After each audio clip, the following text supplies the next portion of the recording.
Hey everybody, Matt here again. Thank you for tuning into the channel today. So if you saw the last videos, you saw that I was on the racetrack with my 2006 Mazda Miata. This is the first time I ever drove on RE71Rs. And the car had just literally insane amounts of grip. Like, I cannot believe how much grip this car had with these tires. I'll be honest, it kind of left me with a little bit of a urge to keep on with the modification train a little bit and start doing more to it. So even though I was originally planning on letting the car sit for maybe a week or two before we did anything else to it, it's the very next day and Cameron and I are going to install some coilovers in the car. I've had these sitting around for probably a month now, maybe a little more than that even. Just waiting to go on the car. I just wanted to get some baseline track times at Raceway Park in the Midlands, and I wanted to just see how the car felt stock before we started modding it and adding more performance to it. I hope you guys enjoy this video. We're going to install some coilovers and make this car a ripper.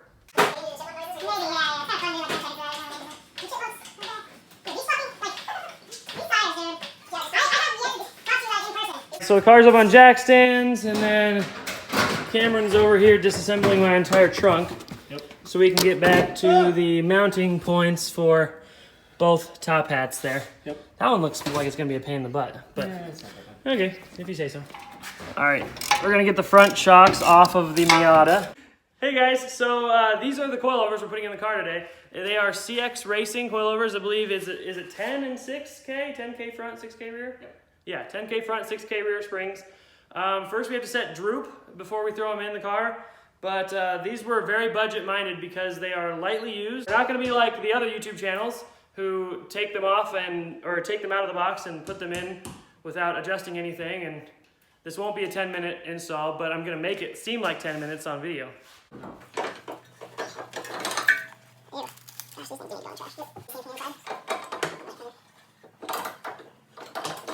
As is per usual with car things, seems like you always break a nut off somewhere. I busted a nut.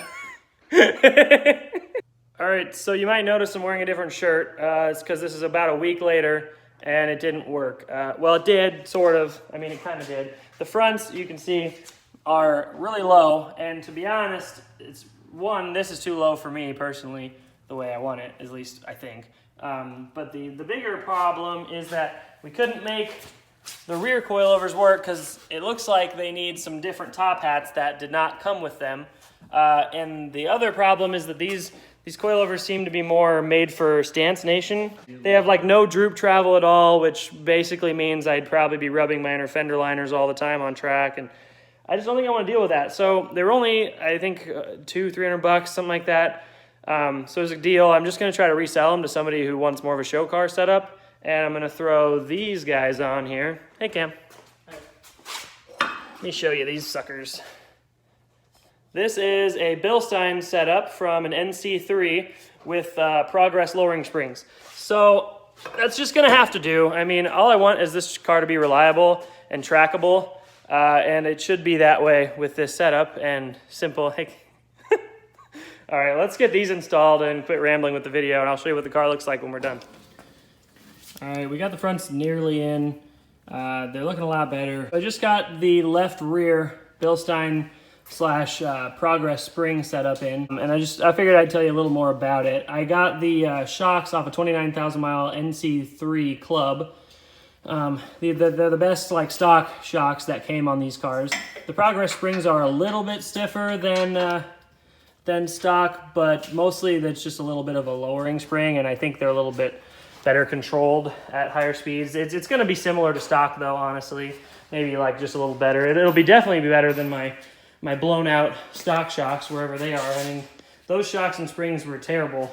So this is going to be a better setup than that. And all in, I got the entire setup used for, what was it, like $225? I think it was $225 or $250. Shocks were $50 and the springs were $85. Yeah. And then the bump stops. I had to get the Goodwin Racing Sport bump stops for lowered cars, but all in all, it's a pretty budget-friendly, I guess, stock plus setup as far as suspension, and it's going to get me on track, which I'm going to be happy with. And $215. $215 is the full.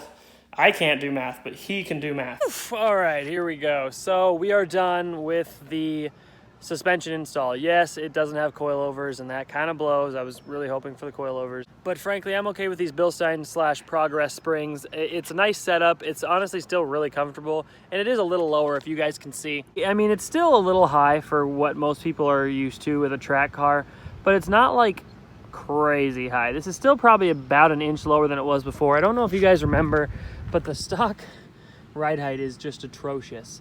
It's like, I don't know, at least about an inch higher than it is now. Let me bring you around to the other side and show you. Here's clearance on this side. I think it looks great. I'm really happy with it. Hopefully you guys will see this thing out there ripping it up on the track. Until next time, thanks for watching, guys. I'll see you in the next video. Peace out.